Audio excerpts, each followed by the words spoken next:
প্রবাসী খুব আরামের জায়গা, বিদেশ খুব আরামের জায়গা। মিয়া সাহেব, একজন বিদেশি প্রবাসী তার কাছে ফোন দিলে আগে তার খোঁজ দিবেন, ভাই কেমন আছো, শরীরটা ভালো আছে কিনা। কারণ একজন প্রবাসীর সবচেয়ে বড় অভাব, ঠিক আছে টাকার তার অভাব নাই, সুন্দর জায়গা পরিদর্শনের তার অভাব নাই, কিন্তু সবচেয়ে বড় অভাব মায়ার অভাব, ভালোবাসার অভাব, আন্তরিকতার অভাব, ঠিক কিনা। অসুস্থ হলে পরে সেই প্রবাসী লোকটাকে একটু মাথায় পানি দেওয়ার লোকটা খুঁজে পাওয়া যায় না। বহু প্রবাসীর জীবন এমন কেটেছে, সামান্য জ্বর হয়েছে, সেই জ্বরে একটু পানিটা নিয়ে খাবে সেই ব্যবস্থা হয় নাই। যে ঘরে ছিল একা, সেই ঘরে রাস্তা পচে দুর্গন্ধ বের হয়েছে। তারপরে মানুষ বুঝতে পেরেছে যে এই ঘরে একটা মানুষ মারা গিয়েছে, ঠিক কিনা। তাও কিছু বলবে, সেই লোকটা খুঁজে পায় না। আরে বাংলাদেশের জেলখানা ওই প্রবাসের চেয়ে ভালো আছে।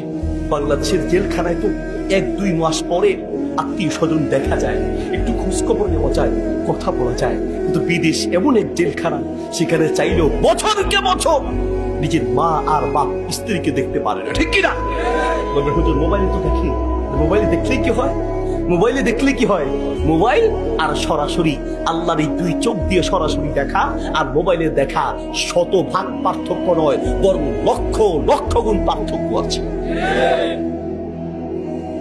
ভাই আমার বলতে চাচ্ছিলাম, 60টা বছর পর্যন্ত বিদেশ করেছে, দেশে আসার পরে অসুস্থ, আসার পরই অসুস্থ। অনেক প্রবাসীর জীবন এমন কেটেছে যে এত বেশি পরিশ্রম করেছে, 24 ঘন্টার ভিতরে 5-6-7 ঘন্টার ঘুম ছাড়া পুরো টাইমটা সে নিজের শরীরের উপরে জুলুম করে টাকা ইনকাম করেছে, ছেলের জন্য, মেয়ের জন্য, স্ত্রীর জন্য, সন্তানের জন্য, বাবার জন্য।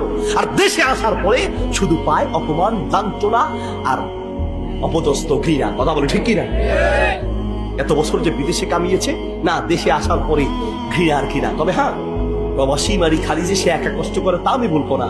প্রবাসীর প্রত্যেকটা স্ত্রী তারও কষ্ট আছে, কারণ স্বামী ছাড়া একজন স্ত্রী স্বামী ছাড়া চলা যে কত কঠিন, এটা ভুক্তভোগী নারী ছাড়া পৃথিবীর কেউ বুঝতে পারবে না, ঠিক আছে। এমন অনেক দিনদার স্ত্রী আছে আলহামদুলিল্লাহ, চায় না স্বামীকে বলে, স্বামী দেশে আসো, এত টাকার দরকার নাই, অল্প ইনকাম করবো, অল্প খাবো, অসুবিধা নেই, তারপরও পাশে থাকো, এমন স্ত্রীও আছে। আবার বহু জালেম স্ত্রী আছে, কোটি কোটি টাকা ব্যাংকে আছে, স্বামী আসার নাম নিলেই কয় তুমি আসতে দেরি হবে, আমি বাপের বাড়িতে চাইতে দেরি হবে।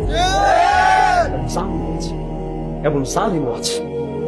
করোনায় কঠিন মুহূর্ত চলছে, এক প্রবাসী তো ফোন দিয়ে চোখের পানি ছেড়ে দিয়েছে, বলছে হুজুর করোনা যখন বাড়তে শুরু করেছে, সবাই দেশে পালিয়ে যাচ্ছে, এদিকে সবাই দেশে পালিয়ে যাচ্ছে, আমি বাসায় ফোন দিলাম যে দেশে চলে আসি, দেশের পরিস্থিতি ভালো হলে আসবো।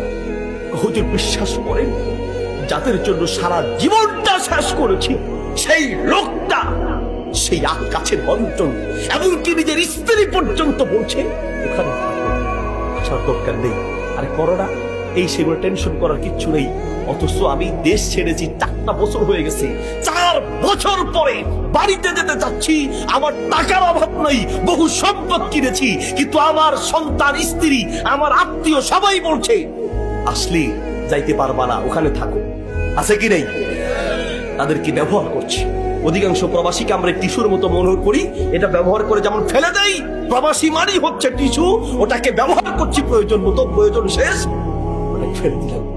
আল্লাহ মাফ করে বলে, আমি 60 বছর পর্যন্ত বিদেশ করেছি, ব্যাস ঠিক মতো খায় নাই, ঠিক মতো প্রস্রাব করার সময় পাই নাই, সুযোগ পাই নাই, খানা হয় নাই, কিডনি নষ্ট হয়ে গেছে। দেশে আসার পরই ডাক্তাররা বলছে আপনার তো কিডনি নষ্ট হয়ে গেছে, আপনি এটা পরিবর্তন করা ছাড়া কোনো উপায় নেই। বলছে ডাক্তার যা লাগবে করেন।